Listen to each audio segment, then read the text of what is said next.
அனைவருக்கும் வணக்கம். பாரம்பரிய திருவள்ளுவர் குலவம்சம் பிரசன்ன ஜோதிடர் சுப மாரிமுத்து திருப்பூரிலிருந்து இந்த பதிவு உங்களுக்காக. ஐயா வணக்கங்க ஐயா. வணக்கம் ஐயா. ஐயா இப்போது மக்கள் சார்பாக ஒரு கேள்வி இன்றைக்கி நான் கேட்கலான் இருக்கேன். கேளுங்க ஐயா. ஐயா, அதாவது இந்த ஜாதகத்தில் முடக்கு இருக்கு, ஜாதகத்தையும் முடக்கிருச்சு, கண்டிப்பாக அதனால் வாழ்க்கையில் நிறைய பிரச்சனைகள் அப்படின்னு சொல்லி நிறைய பேர் கேட்குறாங்க. கண்டிப்பாங்க ஐயா. இந்த முடக்குங்கிறது என்னங்க ஐயா? அதற்கும் கர்மாவுக்கு ஏதாவது சம்மந்தம் இருக்காங்க ஐயா? ரொம்ப பற்றி சொன்னீங்கன்னா ரொம்ப உதவியாக இருக்குங்க. நல்ல கேள்விங்க ஐயா. இந்த கர்மாவே முதல்ல எங்கேருந்து வருது அப்படிங்கிறது தான் இப்போ நம்ம சொல்ல போகிறோம். இதுவரைக்கும் எத்தனையோ கருத்துக்களெல்லாம் நீங்கள் இந்த உலகத்தில் கேட்டிருப்பீங்க.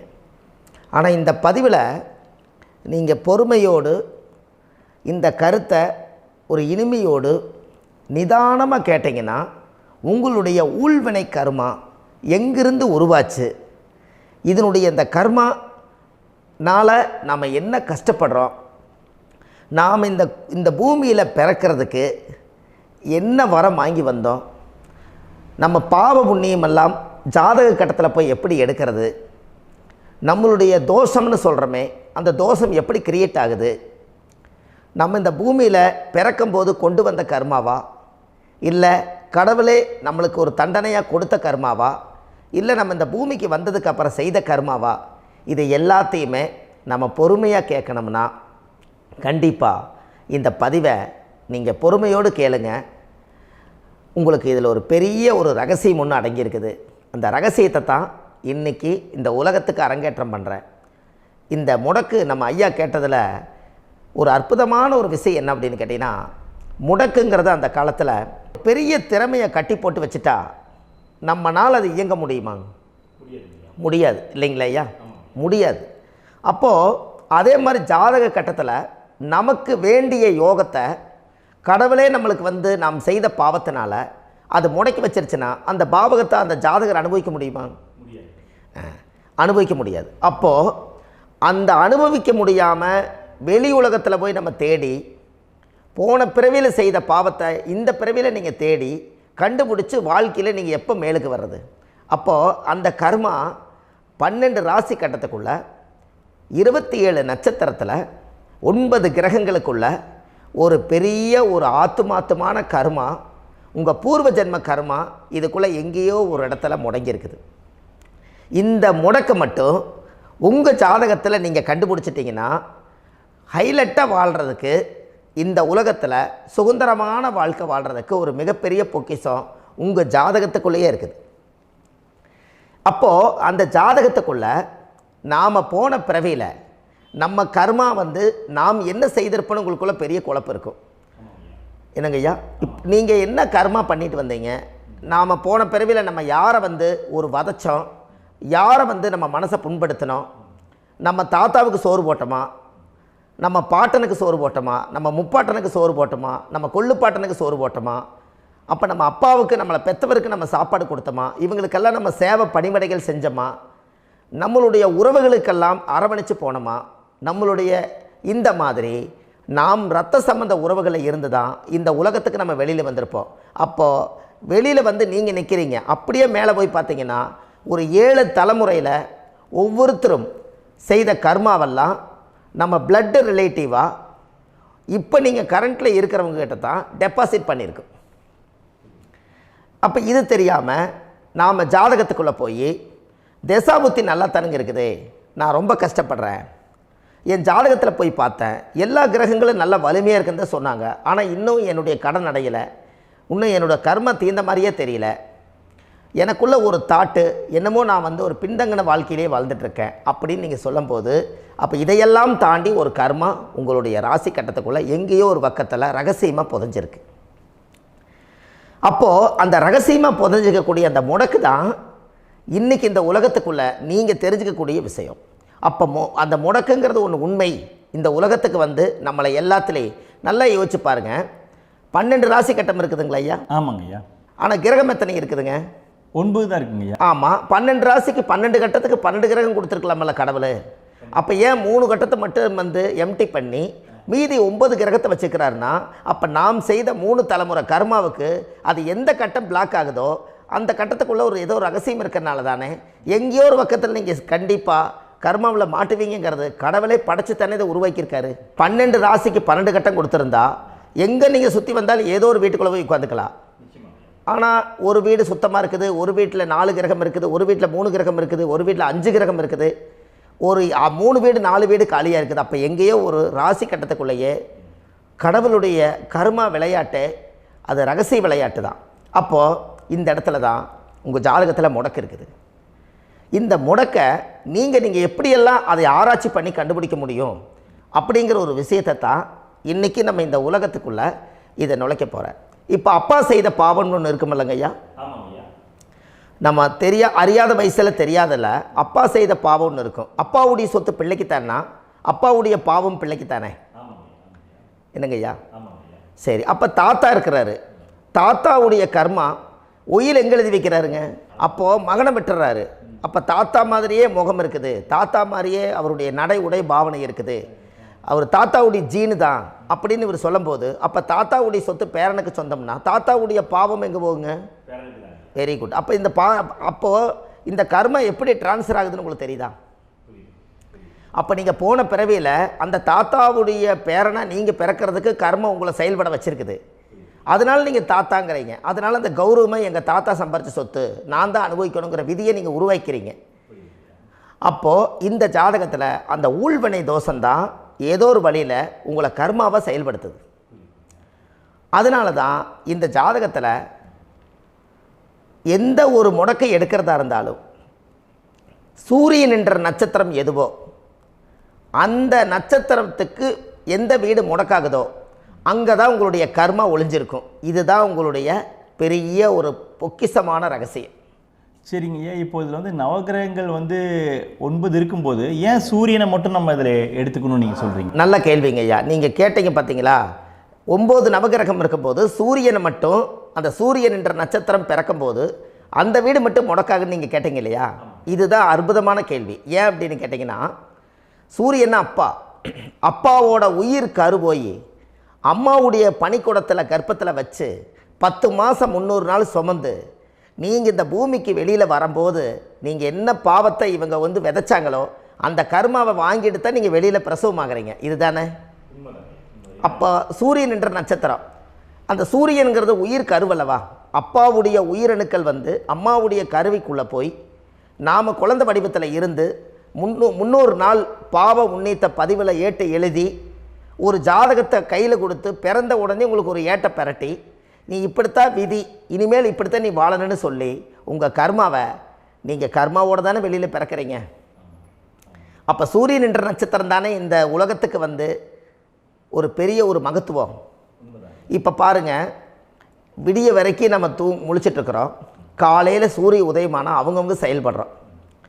மீதி எல்லா கிரகங்களுக்குமே வெளிச்சத்தை கொடுக்கக்கூடிய சக்தி சூரியனுடைய பிம்ப ஒளிக்குத்தானே உண்டு, என்னங்க ஐயா? அதனால தான் மேசத்து உச்ச வீடுன்னு சொல்லி மேசத்தை உச்சம்னு சொல்லி சூரிய உச்சத்தை அங்கே தான் வச்சாங்க. அப்போது அந்த காலச்சக்கரத்துக்கு 5ஆம் இடம் பூர்வ புண்ணியஸ்தானத்தில் போய் சிம்மத்தில் கொண்டு போய் சூரியனை ஆட்சி வீடுன்னு வச்சாங்க. அப்போது சூரியனில் இருந்து தான் அந்த மையப்புள்ளி உருவாகுது. அப்போ உங்களுடைய ஜாதகத்தில் அந்த சூரியனாகப்பட்டவர் பிறக்கும்போது நீங்கள் உங்கள் ஜாதகத்தை நீங்கள் எடுத்துக்கங்க ஐயா. நீங்கள் இன்றைக்கே போய் கதவை திறந்து உங்கள் பெட்டியை திறந்து பீர்வாவுக்குள்ளே உங்களுடைய ஜாதகம் இருக்குது, அந்த ஜாதகத்தை எடுத்து ஜோதிடர்கிட்டையே நீங்கள் சந்தேகம் கேட்குறக்கு முன்பு நீங்களே உங்களுடைய கர்ம பற்றி தெரிஞ்சுக்கிறதுக்கு இந்த பதிவில் உங்களுக்கு ஒரு ரகசியத்தை சொல்லித்தரேன். உங்கள் ஜாதகத்தில் இப்போ இது வரைக்கும் ராசி கட்டத்தை நீங்கள் பார்த்துருப்பீங்க, ஆனால் பாதசாரம்னு ஒன்று இருக்கும் இல்லைங்களா? ராசிக்கு பாதசாரம்னு ஒன்று இருக்கும்.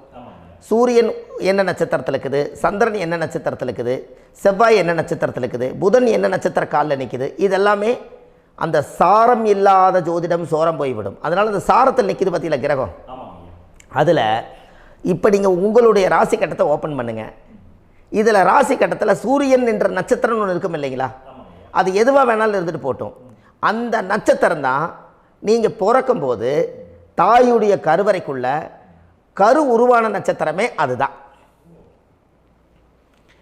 புரிஞ்சுங்களா ஐயா? பிறக்கும்போது நீங்கள் அந்த கருவுடைய நட்சத்திரம் அப்பா வந்து கருவை உருவாக்கி கர்மாவை விதைச்சது அந்த சூரியன் என்ற நட்சத்திரம் தான். அந்த வீட்டுக்கு தான் இந்த ராசி கட்டத்தில் உங்களுக்கு முடக்கு உருவாகுது. புரிஞ்சுங்களா ஐயா? அப்போது ஒரு ஜாதகத்தில் சூரியன் என்ற நட்சத்திரம் எதுவோ அதுதான் உங்களுடைய கர்மா நட்சத்திரம். இப்போ நம்ம பிறக்காதுக்கு முன்னாடி அப்பா கட்டத்தில் அந்த கர்மா டெபாசிட் ஆகிருக்கும். அதை ட்ரான்ஸ்ஃபர் எப்படி பண்ணுறாரு? அவருக்கு ஒரு கல்யாணம் வச்சு அவர் குடும்ப வாழ்க்கையில் வாழ்ந்து நம்மளோட உயிர் கருவை கொண்டு போய் ஊராம் பொண்ணை கல்யாணம் பண்ணி பொண்டாட்டின்னு எடுத்துக்கொண்டு அந்த பொண்டாட்டிங்கிற உரிமையாகி இவருடைய உயிர் கரு உருவாகி வாரிசுகள் வெளியில் வருது. அதானங்க ஐயா? அப்போது அந்த சூரியன் என்ற நட்சத்திரம் தான் இந்த உலகத்தில் ஒரு பிரம்மாண்டமான நட்சத்திரம். இந்த நட்சத்திரம் உங்கள் மனசுக்குள்ளே ஏதாவது இருந்துச்சுன்னா உங்கள் வீட்டில் ஏதாவது ஒரு நல்ல விஷயங்கள் நீங்கள் பண்ணுறதா இருந்தால் அந்த கர்மா நட்சத்திரம் சூரியனுடைய நட்சத்திரம் இருக்குது பார்த்தீங்களா, அந்த நட்சத்திரத்தில் எந்த ஒரு சேவைகளும் செய்யக்கூடாது. அதுதான் கர்மா. அதை போய் நீங்கள் ஆக்டிவேட் பண்ணி விட்டீங்கன்னா அது முன்னோர்களை வந்து நீங்கள் வந்து தொந்தரவு பண்ண மாதிரி. அந்த கர்ம நட்சத்திரம் தான் உங்கள் வாழ்க்கையில் அது புதஞ்சிருக்கிறதா. இப்போ குழந்தை பிறந்தாலோ சீர் சீமந்தங்கள் நீங்கள் செய்கிறதாலோ கல்யாணம் முக்கிறதுனாலோ உங்கள் ஜென்ம நட்சத்திரத்தன்னைக்கு கல்யாணம் பண்ண வேண்டாம்னு சொல்லிக்கிறாங்கல்லங்க. உங்களுக்கு ஜென்ம நட்சத்திரத்துக்கு முன்னாடி உங்களை உருவாக்குன நட்சத்திரம் தான் ஜென்ம நட்சத்திரம். அப்போ சூரியன் என்ற நட்சத்திரம் அப்பாவுடைய ஜென்ம நட்சத்திரமாக அந்த ஊழ்வினை கர்மம் செயல்படுது. அப்போ அந்த முடக்கு யார் வழியில் வந்தது? முன்னோர்கள் வழியில் வந்தது. முன்னோர்கள் கட்டி வச்சது யாரைய? குலதெய்வத்தை. அப்போ அந்த குலதெய்வத்தை போய் சாமிக்கு போய் வீடு வாசல்லாம் வலித்து குலதெய்வத்தை போய் தேங்காய் பழம் பூ மாலை கல்கண்டு வாங்கி அர்ச்சனை பண்ணி ஒரு அன்னதானம் ஒன்று பண்ணிவிட்டு சாமிக்கு பொங்கல் வச்சு நைவேத்தியம் பண்ணிவிட்டு உங்கள் ஜாதகத்தை வச்சு பூஜை பண்ணிவிட்டு வாங்க. அதுக்கப்புறம் தான் உங்கள் கர்மாவை கண்டுபிடிக்கிறதுக்கு வழியே பிறக்கும். குலதெய்வத்தை வணங்காமல் கோவிந்தா கோவிந்தா என்று பல தெய்வத்தை வணங்கினாலும் பலனொன்றும் இல்லைன்னு அந்த காலத்தில் முன்னோர்கள் சொல்லி வச்சுக்கிறாங்களா இல்லைங்களா? அதனால் கண்டிப்பாக அதை கண்டுபிடிச்சி நீங்கள் அதுக்கு ஒரு நைவேத்தியம் பண்ணால் மட்டும்தான் முதல்ல உங்கள் 5ஆம் பாவம் முன்னோர்கள் அது வேலை செய்யும். குலதெய்வ ஆலயத்துக்கு போயிட்டு வாங்க. போயிட்டு வந்துட்டு இந்த கர்மவினை தோஷத்தை நிவர்த்தி பண்ணுறதுக்குண்டான சரியான பரிகாரத்தை நம்ம எடுப்போம். அப்போது உண்மையாலுமே ஒரு ராசி கட்டத்துக்குள்ளே இந்த மாதிரி ஒரு அந்த கர்ம தோஷம் இருப்பதனால இந்த கர்மா தோஷத்துக்கு அந்த முடக்க தோஷங்கிறத நீங்கள் எடுத்து அதை கண்டுபிடிச்சி அந்த சூரியன் என்ற நட்சத்திரம் எந்த ராசி கட்டத்தில் போய் முடக்காயிருக்குதோ அந்த முடக்கு எந்த பாவகம் வந்து நம்மளுக்கு லாக் ஆகிருக்குதோ அந்த பாவகத்துக்கு உண்டான பரிகாரங்கள் அதுக்குரிய ஸ்தலங்கள் அந்த கோவில்களில் போய் சுவாமிக்கு தேங்காய் பழம் பூமாலை கல்கண்டு வாங்கி அர்ச்சனை பண்ணி நீங்கள் இந்த கோவிலுக்குள்ளே போய் உட்காந்து சாமி கும்பிட்டு வந்தீங்கன்னா உங்களுடைய ஜாதகத்தில் இருக்கக்கூடிய அந்த முடக்கு தோசை நீங்கி வாழ்க்கையில் நீங்கள் எதை சாதிக்க வந்தீங்களோ அந்த சாதனையை நீங்கள் சாதிச்சிட்ருப்பீங்க. புரிஞ்சுங்களா ஐயா? ஏன் அப்படின்னா அந்த முடக்கு நட்சத்திரத்துக்குள்ளே தான் ஒரு தோஷம் இருக்குது. இப்போ அந்த காலத்தில் பாருங்கள் ஐயா, முன்னோர்கள் எல்லாம் நிறைய பேர் கோவில் கட்டி வச்சுட்டு போயிருக்காங்களா இல்லைங்களா? இந்த கோவில் எதுக்காக கட்டி வச்சுக்கிறாங்கன்னா அவங்க கட்டினவங்களுக்கும் அந்த முடக்கு தோஷம் இருந்திருக்குது. ராஜாக்கள் இருந்திருக்குது, மன்னர்கள் காலத்தில் இருந்திருக்குது, ஜமீன்தார் காலத்தில் இருந்திருக்குது. இப்போ அவங்களுடைய அமைப்புகள் எல்லாமே முன்னோர்கள் என்னமோ அறியாமல் தெரியாத தன்னடக்கம் இல்லாத ஒரு கர்மாவை இவங்க செஞ்சிட்டாலும் அதுக்குரிய பரிகார ஸ்தலங்களை கொண்டு போய் அந்த காலத்திலே ஜாதகம் பார்த்து நம்ம வந்து முன்னோர்களுடைய பாவத்தை நாம் செய்த பாவத்தையும் தீர்த்துட்டு நமக்கு கீழே அடுத்த சந்ததிகள் அடுத்த தலைமுறைகள் வந்தாலும் இந்த கோவில்களுக்கு வந்து விளக்கு போட்டு சாமி கும்பிட்டு இந்த மண்ணை மிதிச்சுட்டு போனால் அன்னையோடு அந்த கர்மா தீருங்கிறது அந்த காலத்திலேயே முடக்க தோஷ பரிகாரத்தை கோவில் வழியில் அந்த காலத்தை திசை திருப்பி வச்சுருக்காங்க. அப்போ நீங்கள் கோவிலுக்கு போகாமல் கண்டிப்பாக இந்த பரிகாரத்தை நீங்கள் உடைக்க முடியாது. ஏன் உடைக்க முடியாதுன்னா இப்போ நீங்கள் எத்தனை வருஷம் வாழ்கிறீங்க ஐயா? 120 வருஷமே வச்சுக்கோங்க. சூரியன் திசை 6 வருஷம், சந்திரன் திசை 10 வருஷம், செவ்வாய் திசை 7 வருஷம், ராகு திசை 18 வருஷம், குரு திசை 16 வருஷம், சனி திசை 19 வருஷம், புதன் திசை 17 வருஷம், கேது திசை 7 வருஷம், சுக்கிரன் திசை 20 வருஷம். இப்போ நான் சொன்ன டோட்டலெல்லாம் கூட்டிங்கன்னா 120 வருஷம் வரும். இது ஒரு மனிதர் பிறந்து பூரண ஆயுளோடு வாழ்ந்தால் இந்த 120 வருஷம் வாழ்ந்தால் அவர் இந்த பூலோக பதவி விட்டு சிவலோக பதவி போயிடுவார். அதுக்கு பேர் தான் பூரண ஆயுள் என்று பொருள். அப்போ இந்த பூரண ஆயுளை வாழ்ந்தவருக்கு 120 வருஷம். கோயில் எத்தனை வருஷம் வாழுதுங்க ஐயா?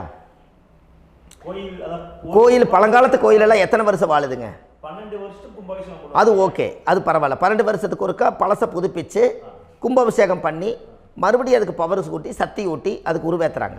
நான் சொல்கிறது கோயில் 5000 வருஷம் 4000 வருஷம் பெரிய பெரிய சித்தர்கள், மகான்கள், ரிஷிமார்கள், யோகிகள், சித்தர்கள் இவங்களெல்லாம் போய் கோவில்லையே சிவனையும் பெருமாளையும் வழிபாடு பட்டுட்டு கோவில்லையே ஒரு ஓரத்தில் ஜீவசமாதி ஆயிட்டாங்கன்னு பழைய கால கோயிலில் சித்தர்கள் குடியிருக்காங்களா இல்லைங்களா?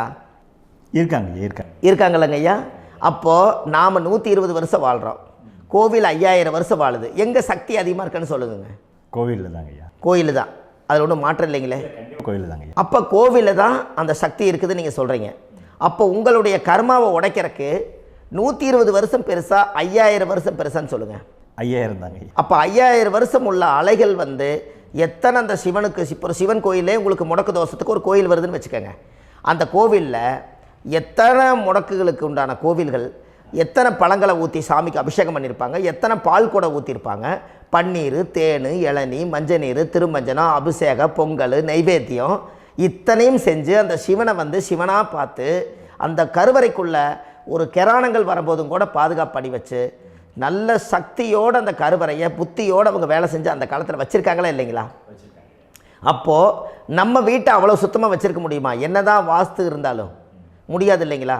அப்போது அவ்வளவு ஒரு பவர்ஃபுல்லான கோவில் அந்த முடக்கு தோஷத்துக்குள்ளே ரகசியமாக அந்த கோயில் அடங்கியிருக்குது. உங்கள் ஜாதகத்துக்குள்ளே உண்மையாலுமே ஊழ்வினை கோயில், கர்மவினை கோயில் அதுக்குள்ளே இருக்குது. அந்த ஜாதகத்தை கணிச்சு பார்த்தா கரெக்டாக உங்களுடைய ஜாதகத்தில் அப்பாவுடைய கருவறையிலேருந்து உயிர் உருவாகிற நேரத்தில் இருந்து இப்போ வரைக்கும் நீங்கள் கரண்ட்டில் வாழ வரைக்கும் அந்த கர்ம கூட வர்றதை ஒரே ஒரு இடத்துல போனால் மட்டும்தான் விட்டுட்டு வர முடியும். அது எந்த வீடு அப்படின்னு கேட்டால் உங்களுக்கு வந்து அப்பாவுடைய கர்மா வழியில் போய் அந்த கோவில் பழையகால கோயில், பழையகால தெய்வங்கள், அந்த கோவில் தான் உங்கள் ஜாதகத்துக்குள்ள ரகசியமாக இருக்கும். அது ஏன் இந்த பதிவில் உங்களால் சொல்ல முடியாது அப்படின்னா, இந்த பதிவில் ஏன் உங்க சொல்ல முடியாதுன்னா உங்கள் ஜாதகம் தெரியாமல் என்ன கோயிலை நீங்கள் சொல்லுவீங்க? இப்போ பொதுவாக ஒரு நட்சத்திரத்துக்கு ஏதோ ஒரு கோவிலை அவங்க சொல்லி நீங்கள் போயிட்டு வர்றீங்கன்னு வச்சுக்கோங்க. ஆனால் அது வேலை செய்யலைன்னா நம்மளுக்கு என்னங்க இவ்வளோ கஷ்டப்பட்டு போய் அதை பலனடையிலேன்னு கேள்வி கேட்டக்கூடாது. உங்கள் ஜாதகத்தை நீங்கள் கொண்டாங்க, உங்கள் டேட் ஆஃப் பர்த் டயத்தை போட்டு ஜாதகத்தை கணிச்சு நீங்கள் சூரியன் என்ற நட்சத்திரத்துக்கு உங்களுடைய கர்மவினை கோவில் யார், உங்களுடைய முடக்கு யார், ஊழ்வனை தோஷத்துக்கு உண்டானவர் யார், தாய் வழி கர்மா யார், தந்தை வழி கர்மா எது, நீங்கள் பிறக்கும்போது வந்த கர்மா என்ன, இது எல்லாம் கணிக்காமல் பொதுவாக ஒரு கோயிலில் போய் நீங்கள் பாட்டுக்கு சாமி கும்பிட்டு வந்தால் பலன் எப்படி கிடைக்கும்? கண்டிப்பாக கிடைக்காதுங்க ஐயா. என்னங்க ஐயா? அது தெரிஞ்சு பண்ணாதான் சரியா? ஒரு டாக்டர்கிட்ட போகிறீங்க, என்னை அப்படியே ஸ்கேன் பண்ணி ஒரே ஒரு மாத்திரை கொடுங்கன்னு கேட்டால் டாக்டர் கொடுப்பாருங்களா?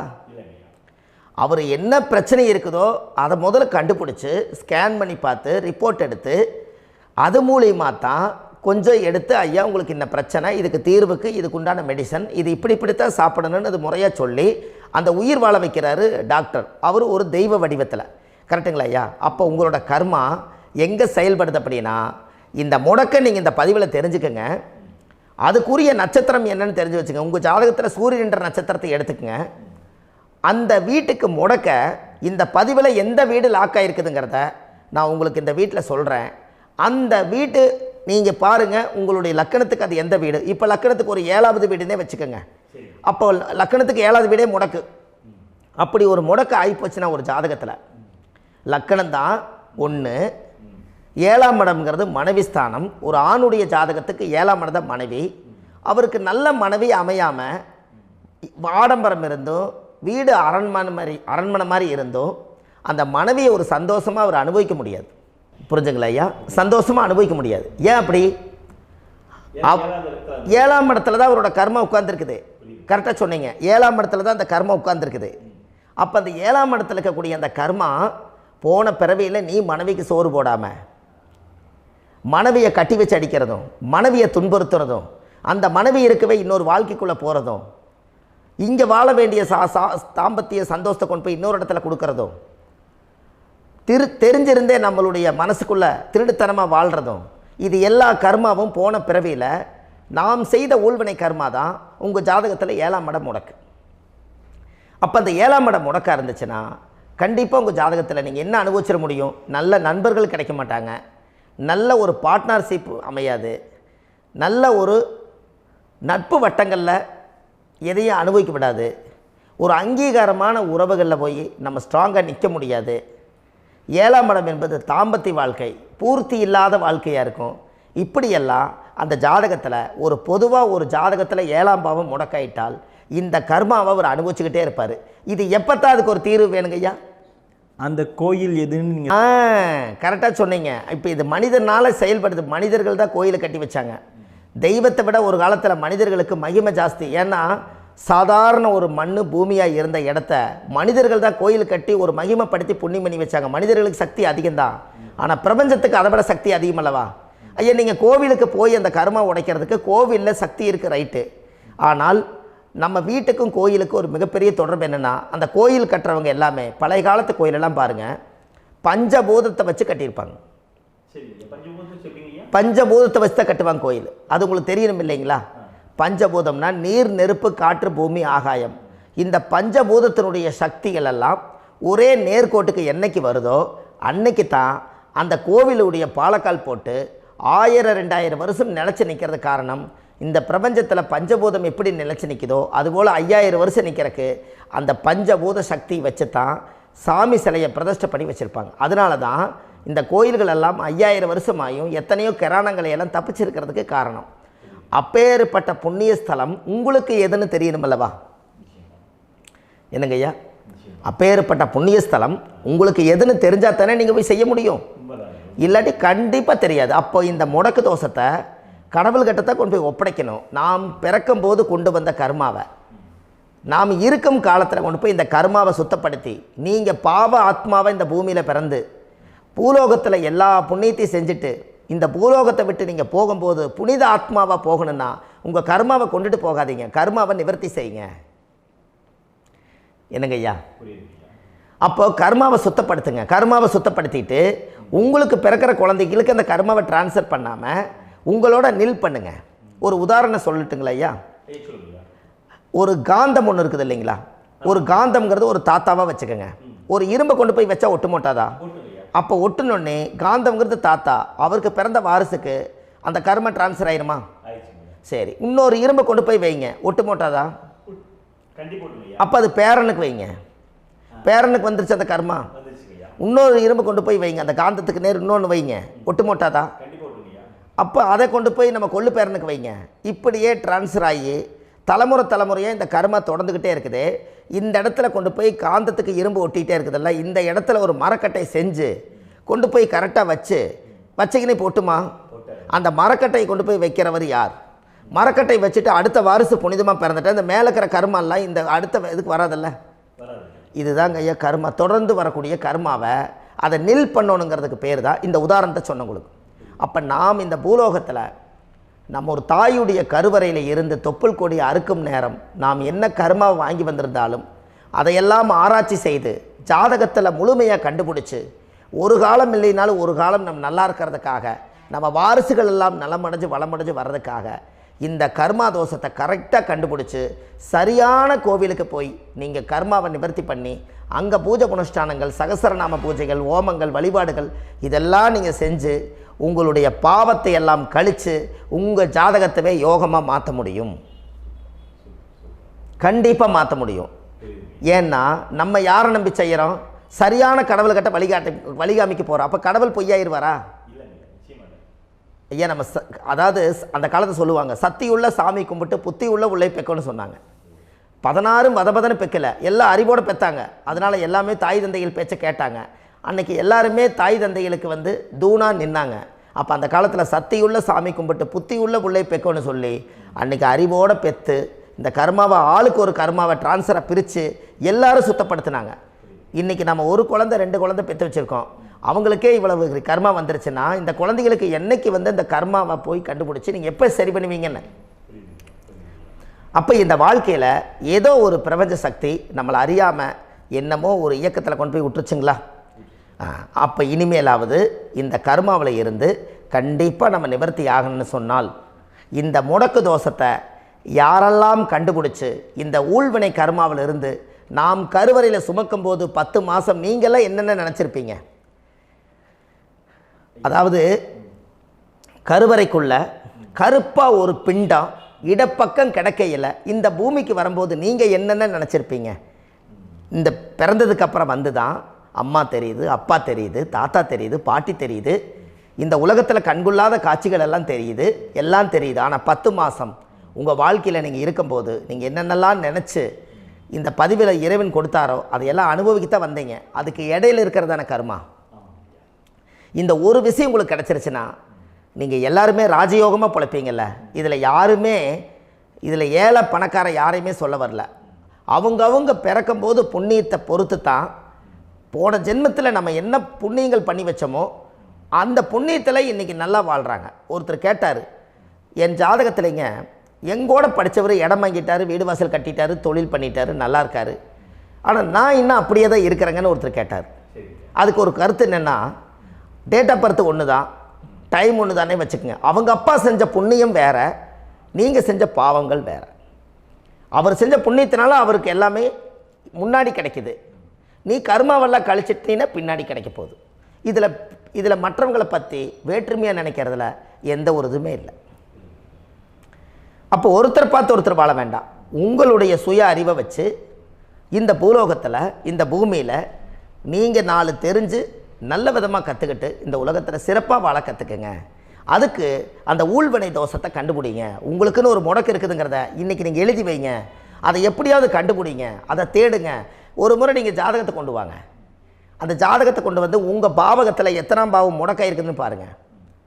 அந்த பாவகம் முடக்காயிருச்சுன்னா உங்கள் வாழ்க்கையில் அதிலிருந்து உங்களால் வெளியில் வரவே முடியாது, கண்டிப்பாக வர முடியாது. அதை நீங்கள் கண்டுபிடிச்சா மட்டும்தான் நீங்கள் மேலே வர முடியும். ஏன்னா நிறைய பரிகாரங்கள், பூஜைகள், யாகங்கள், ஓமங்கள் எல்லாம் செய்து வச்சும் கூட அந்த கர்மவினைக்கு உண்டான கோவிலுக்கு போய் அந்த 5000 வருஷ பழமை வாய்ந்த தெய்வத்துக்கிட்ட போய் நீங்கள் முறையிட்டு விளக்கு போட்டு உங்கள் கர்மத்தை எல்லாம் நான் நீ தான் தீர்த்து கொடுக்கணும்னு சொல்லி நம்பிக்கையோடு நீங்கள் போய் அந்த சரணாகதி அடையிறீங்க பாருங்கள், அங்கே தான் உங்கள் கர்மாவை எடுத்து விடுறாரு. அப்போ இந்த ரகசியம் உங்களுக்கு வேணுமல்லவா? அப்போ உங்கள் ஜாதகத்தில் எங்கே முடங்கி அதுக்குரிய கோவில்கள் எல்லாம் என்ன, அதுக்கு தான பரிகாரம் என்ன, அதுக்கு நீர் பரிகாரம் என்ன, யாத்திரை பரிகாரங்கள் என்ன, நீங்கள் வீட்டில் இருந்தே செயல்படுத்தக்கூடிய பரிகாரங்கள் என்ன, பரிகாரம் கோவிலுக்கு போய்த்தான் நடக்குமா, இல்லை நாம் வீட்டில் வச்சு வணங்குறதுனால நடக்குமா, நாம் செய்யக்கூடிய தர்ம பரிகாரங்கள் என்ன, தான பரிகாரங்கள் என்ன, இப்படி பல விதமாக இருக்கிறனால உங்கள் ஜாதகத்துக்கு எந்த மாதிரி பரிகாரம் கனெக்ட் ஆகுதுங்கிறது தெரியணும். இது தெரியாமல் கண்டிப்பாக உங்களால் செயல்படுத்துறது ரொம்ப கஷ்டம். இதனால் இதை நீங்கள் தெரிஞ்சுக்கணும்னா இப்போ நம்ம பாருங்கள், நீங்கள் அந்த தெரிஞ்சுக்கிட்டாலே உங்கள் வாழ்க்கையில் ஒரு டைம் தான் நீங்கள் தெரிஞ்சுக்க போகிறீங்க. உங்களுடைய கர்மா என்ன, நீங்கள் எங்கே செயல்பட்டு போயிட்டுருக்கிறீங்க, உங்கள் போகிற பாதை சரியா இல்லை அந்த பாதையில் முள்ளு கல் இருக்குதா, இது எல்லாம் உங்களுக்கு தெரியலனா இந்த முடக்கை கண்டுபிடிக்கக்கூடிய சக்தி வாய்ந்த இந்த கர்மாவை நிவர்த்தி பண்ணுறதுக்கு வழிகள் இருக்குது. அதனால் நீங்கள் கண்டிப்பாக இந்த முடக்கை தெரிஞ்சுக்கணும். இந்த முடக்கு ராசினா என்ன உண்மையாலுமே உங்கள் வாழ்க்கையில் நீங்கள் தெரிஞ்சு இனிமேல் உங்கள் வாழ்க்கையில் இதுவரையிலும் கர்மாவுக்குள்ளேயே கஷ்டப்பட்டீங்க, வழி தெரியாமல் கண்ணை கட்டி காட்டில் விட்ட மாதிரி இருந்தீங்க. இனி அப்படி இருக்க வேண்டாம். உங்கள் ஜாதகத்தில் 12 ராசி கட்டத்தில் 9 கிரகம் போகும், மீனி 3 கிரகம், 3 கட்டம் உங்களுக்கு எங்கேயோ ஒரு பக்கத்தில் 3 கட்டம் எம்டியாக தான் இருக்கும். கரெக்டுங்களா? அது இல்லாமல் ஒரு ஜாதகம் பிறக்காது. ஏன்னா 9 கிரகத்துக்கு 9 கணக்கு போட்டால் 3 கட்டம் எம்டியாக தான் நிற்குது.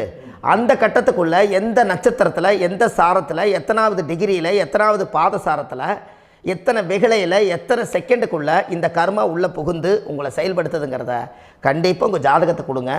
பார்த்து இந்த விஷயத்தை சொல்கிறேன், நீங்கள் அந்த இடத்துக்கு போய் நிவர்த்தி பண்ணிவிட்டு உங்கள் வாழ்க்கையில் கொஞ்சம் காலம் வாழ போகிறீங்க. பாருங்கள், பிறந்ததுலேருந்து 20 வருஷத்துக்குள்ளே இளமையாக வாழ்கிறீங்க, குழந்தையாக வாழ்கிறீங்க. 20லேருந்து 40 வயசுக்குள்ளே தான் உங்களுக்கு ஒரு பொண்ணை பார்த்து கல்யாணம் பண்ணி ஒரு கரு உருவாக்குறீங்க. அதுக்கப்புறம் 40லேருந்து 60க்குள்ளே குழந்தை பெற்று கடமை முடிச்சிடுறீங்க. 60 வயசுக்கு மேலே ரிட்டையர்ட் ஆகிடுறீங்க. இந்த 20க்கும் 60க்கும் இல்லாத 20லேருந்து இந்த 40 வயசுக்குள்ளே உங்களோட தேடல் என்னவோ அது வாழ வேண்டிய சுகபோகமான வாழ்க்கை எல்லாமே அந்த 40க்குள்ளே தான் இருக்குது. இந்த 40க்குள்ளே இருக்கக்கூடிய வாழ்க்கையை இந்த கர்மா தெரியாமல் காலத்தை வீணாக்க வேண்டாம். வாழ வேண்டிய வயசில் நீங்கள் வாழணும். அதுக்குரிய கர்மாவை நீங்கள் சுத்தப்படுத்துங்க. எப்படியெல்லாம் நீங்கள் சந்தோஷமாக வாழ்கிறீங்கன்னு எனக்கு ஒரு தகவல் கொடுங்க. வேறு லெவலில் நீங்கள் இருப்பீங்க. கண்டிப்பாக இந்த பதிவில் உங்களுக்கு நான் இந்த விஷயத்தை கொடுக்க போகிறேன். இந்த முடக்கு நட்சத்திரங்கள் என்ன அப்படிங்கிறத இந்த பதிவில் நீங்கள் ஒரு நோட் ஒன்று எடுத்துக்கோங்க, குறித்து வச்சுக்கோங்க. இதில் இருந்து அவங்கவுங்களுக்கு முடக்கு நட்சத்திரம் என்னங்கிறத இந்த பதிவில் நான் உங்களுக்கு கொடுக்குறேன். இந்த வீடு தான் அது முடக்குங்கிறத சொல்கிறேன். இதையெல்லாம் நீங்கள் தெரிஞ்சு உங்கள் ஜாதகத்தவே நீங்கள் முடக்கு எடுத்து கண்டிப்பாக உங்கள் வாழ்க்கையில் நீங்கள் நல்லா இருப்பீங்க. அதுக்கு ஒரு நோட் எடுத்து வச்சுக்கோங்க. இது வரைக்கும் கர்மாவை பற்றி நம்ம பேசினோம். உங்கள் ஜாதகத்தில் சூரியன் என்ற நட்சத்திரத்துக்கு தான் முடக்குன்னு சொன்னீங்களே, எந்த வீடுங்கிற ரகசியத்தை இன்றைக்கி நம்ம எல்லோரும் தெரிஞ்சுக்கலாமா? இத்தனை காலமாக நீங்கள் தெரிஞ்சுக்காத ஒரு ரகசியத்தை இன்றைக்கி உங்கள் ஜாதக கட்டத்தில் நீங்களே முடக்க கண்டுபிடிச்சி அதுக்குண்டான பலனை தேட போகிறீங்க. அந்த தேடல் தான் உங்களை கொண்டு போய் உட்கார வைக்க போகுது. ஒரு உதாரணம், உங்கள் ஜாதகத்தில் பாதசாரம் இருக்குது அல்லவா? அந்த பாதசாரத்தில் சூரியன் என்ற நட்சத்திரம், சூரியன் நின்ற நட்சத்திரம் பாதசாரத்தில் கரெக்டாக எடுங்க. சூரியன் என்ற நட்சத்திரம் பூராடமாக இருந்தால் உங்கள் வாழ்க்கையில் தனுசு ராசி தான் முடக்கு ராசியாக வரும். சூரியன் பூராட நட்சத்திரத்தில் இருக்கணும். இருந்துட்டால் உங்கள் லக்னத்துக்கு அது எத்தனாம் பாவம்னு நீங்கள் பார்த்துக்கோங்க. ஆனால் தனுசு ராசி தான் முடக்கு ராசி வீடு வரும். அந்த முடக்கு ராசி உங்கள் ராசிக்கு அது எத்தனாவது லக்னத்துலேருந்து எண்ணி பாருங்கள். அது உங்களுக்கு ஆட்டோமேட்டிக்காக அந்த பிரச்சனை என்னங்கிறத அங்கே கண்டுபிடிச்சிடலாம். கடனா, தொழிலா, வாழ்க்கையா, குழந்தையா, பதவியா எல்லாம் தெரிஞ்சுக்கலாம். அப்போது அந்த கர்மாவை நிவர்த்தி பண்ணிவிட்டு எது மேலே கொண்டு போய் உங்களுடைய மனம் எண்ணம் செயல்பாடு இருக்குதோ அது ரிலீஸ் ஆகும். நீங்கள் ஒன்று செய்யுங்க, புண்ணியத்தை மட்டும் கைவிடாதீங்க. நீங்கள் புண்ணியம் செஞ்சுக்கிட்டே இருங்க, நீங்கள் தேடுறது கண்டிப்பாக கிடைக்கும். அந்த புண்ணியம் செய்ய புண்ணியம் செய்வதற்கே புண்ணியம் செய்திருக்க வேண்டும். உங்கள் ஜாதகத்தில் கர்மாங்கிறத முடக்கே நான் எதை வச்சு சொல்கிறேன்னா, போன ஜென்மத்தில் இந்த பாவங்களை நிறைய செஞ்சுருக்காங்க. இந்த ஜென்மத்தில் நீங்கள் கண்டுபிடிச்சிட்டீங்க. அதுக்குரிய பரிகாரத்தை செஞ்சுட்டு புண்ணிய நதிக்கு போயிட்டு வாங்க, புண்ணிய ஸ்தலத்துக்கு போயிட்டு வாங்க, புண்ணிய பரிகாரம் பண்ணுங்கள். வாழ்க்கையில் நல்லா இருப்பீங்க. அந்த ரகசியம் என்னங்கிறது உங்கள் ஜாதகத்தில் தான் ஒளிஞ்சிருக்குது. அதை நீங்கள் கொடுக்காம இருந்தால் எப்படி தெரியும்? இந்த உலகம் ரொம்ப பெருசு. அதனால் உங்கள் ஜாதகத்தில் எத்தச்சோடு கர்மாங்கிறது தெரியணும். கண்டிப்பாக அதை நீங்கள் தெரிஞ்சுக்கலாம். வாங்க வந்து பாருங்கள். உத்திராட நட்சத்திரத்தை பற்றி அடுத்த பதிவில் நம்ம பார்க்க போகிறோம். நம்ம ஆன்லைன்லேயே ஜாதகம் பார்க்குறோம். உங்கள் date of birth, time, place கொடுத்தீங்கன்னா போதும். உங்களுக்கு ஜாதகத்தை கணிச்சு ஃபோன்லேயே உங்களுக்கு கர்ம ராசி கண்டுபிடிச்சி உங்களுக்கு உண்டான கர்ம பரிகாரத்தை சொல்லி உங்கள் வாழ்க்கையில் ஒரு வெளிச்சத்தை கொண்டு வர்றதுக்கு என்றைக்கும் உங்களுக்கு உறுதுணையாக இருப்பேன். நீங்கள் கண்டிப்பாக இந்த பதிவுகள் எல்லாம் இது உங்களுக்காகத்தான். இது அதிகாலை நேரத்தில் பிரம்ம முகூர்த்தத்தில் இந்த பதிவை உங்களுக்கு முழுமையாக சமர்ப்பணம் பண்ணுறேன். இதை இதை வழி நடத்தி இதைய எப்படியெல்லாம் இந்த முடக்கை கண்டுபிடிச்சி இப்படியெல்லாம் பேச வச்சு அழகு பார்க்க நம்ம முன்னோர்களுடைய ஆசீர்வாதமும் இந்த முடக்கை கண்டுபிடிச்ச குருமார்களும் அவங்களுடைய குடும்ப பாரம்பரிய வம்சாவளிகளும் எல்லாருமே நல்லா இருக்கணும். அதுக்காக இந்த நேரத்தில் நான் வந்து அடியேன் சுப மாரிமுத்தாக இருந்து திருப்பூர்லேருந்து இந்த பதிவை உங்களுக்கு நான் கொடுக்குறேன். கண்டிப்பாக இந்த முடக்கு கோயிலுக்கு, இந்த முடக்கு தோஷத்துக்கு உண்மையான பரிகாரங்கள், எளிமையான பரிகாரங்கள் நீங்களே வாழ்க்கையில் செஞ்சு ஆதிகால பரிகாரங்கள் உங்கள் மனசுக்குள்ளே இருக்குது. அதை செயல்படுத்தினா மட்டும் போதும், வாழ்க்கை எங்கேயோ போயிடும். கண்டிப்பாக ஒரு முறை உங்கள் ஜாதகத்தை அனுப்பி வைங்க, உங்களுக்கு நான் பார்த்து பலன் சொல்கிறேன். இன்றைக்கி நான் கொடுத்த பதிவுகள் எல்லாம் உங்களுக்கு ரொம்ப பயனுள்ளதாக இருந்திருக்கும். உங்களுக்கு இது வரைக்கும் எத்தனையோ கர்ம வினைகளை பற்றி தெரியாமல் இருந்திருப்பீங்க. இந்த பதிவில் நிறைய கேட்டு தெரிஞ்சுக்கிட்டீங்க. இதெல்லாம் வாழ்க்கையில் ரொம்ப முக்கியமான பரிகாரங்கள், எளிமையான பரிகாரங்கள். நேராக நீங்கள் கடவுளை தான் கெட்டியாக பிடிக்க போகிறீங்க. அந்த பரிகாரங்கள் எல்லாம் செஞ்சு அதிகாரமாக வாழ்ந்து இந்த பூலோகத்தில் நல்ல சிறப்பாக வாழ்கிறதுக்கு இந்த பரிகாரம் உங்களுக்கு ரொம்ப யூஸ்ஃபுல்லாக இருக்கும். கண்டிப்பாக இந்த பதிவை செய்யுங்க. நம்ம பாரம்பரிய திருவள்ளுவர் குல வம்சம், பிரசன்ன ஜோதிடர் சுப மாரிமுத்து, திருப்பூரில் இருக்கேன். 30 ஆண்டு காலமாக நம்ம ஜோதிடம் பார்த்து கொண்டு இருக்கிறோம். இவ்வளவு காலமாக எத்தனையோ ஆயிரக்கணக்கான மக்களுக்கு நம்ம ஜோதிடம் பார்த்து வழிகாட்டி நிறைய மக்களுக்கு நிறைய சேவைகள் செஞ்சுருக்கேன். நிறைய கோயில் கட்டி வச்சுருக்கேன், கும்பாபிஷேகங்கள் பண்ணி வச்சுருக்கேன், அன்னதானங்கள் நிறையா பண்ணி வச்சுருக்கேன், புண்ணிய யாத்திரைகள் நிறைய போய் வந்திருக்கேன். மக்களுக்காகவே நான் உங்களுக்கு உழைக்க தயாராக இருக்கேன். இந்த ஜோதிடம் வந்து என்னுடைய ஒரு பாரம்பரியமாக என்னுடைய அப்பா தாத்தா முன்னோர்கள் இதெல்லாம் எங்களுடைய குலத்தொழில். இது அதனால் நாங்கள் பாரம்பரியமாக திருவள்ளுவர் குல வம்சம். வள்ளுவர் வாக்குன்னு யூடியூப் சேனலில் போனீங்கன்னா 1000 பரிகாரங்கள் கொடுத்துருக்கேன். அதுவும் உங்களுக்கு ரொம்ப யூஸ்ஃபுல்லாக இருக்கும். வள்ளுவர் வாக்கு அப்படின்னு போடுங்க. அப்படி இல்லைன்னா சுப மாரிமுத்துன்னு போடுங்க. இதில் பரிகாரங்கள் நிறையா கொடுத்துருப்பேன். கண்டிப்பாக இதெல்லாம் நீங்கள் சந்தித்து நீங்கள் ஒரு சப்ஸ்கிரைப் பண்ணி வச்சுக்கோங்க. நான் போடக்கூடிய பதிவுகள் எல்லாமே உங்களுக்கு நோட்டிஃபிகேஷனை வந்துடும். அதனால் நீங்கள் ஒரு சப்ஸ்கிரைப் பண்ணி வச்சுக்கோங்க. தினமும் ஒரு தகவல் உங்களுக்கு கொடுத்துக்கிட்டே இருக்கேன். இதெல்லாமே உங்களுக்கு ஒரு பெரிய சந்தோஷமான நிகழ்ச்சிகள். என்றைக்கும் உங்களோட நான் வாழ்கிறேன். உங்களுடைய குடும்பத்தில் நான் ஒருத்தராக இருந்து குடும்ப ஜோதிடராக நான் இருப்பேன். கண்டிப்பாக ஆயுளுள்ள வரைக்கும் உங்களுக்காக இந்த ஜோதிடத்துக்கு உழைச்சி உங்கள் குடும்பத்தில் ஒருத்தராக நான் வந்து ஒரு ரத்த உறவில் நான் வந்து இந்த பூர்வ ஜென்மத்தில் உங்களுக்கு நான் கடமைப்பட்டிருக்கேன். கண்டிப்பாக அடுத்த பதிவில் உங்களை நான் சந்திக்கிறேன். வாழ்வது ஒரு முறை, வாழ்த்தட்டும் தலைமுறை. நன்றி, வணக்கம்.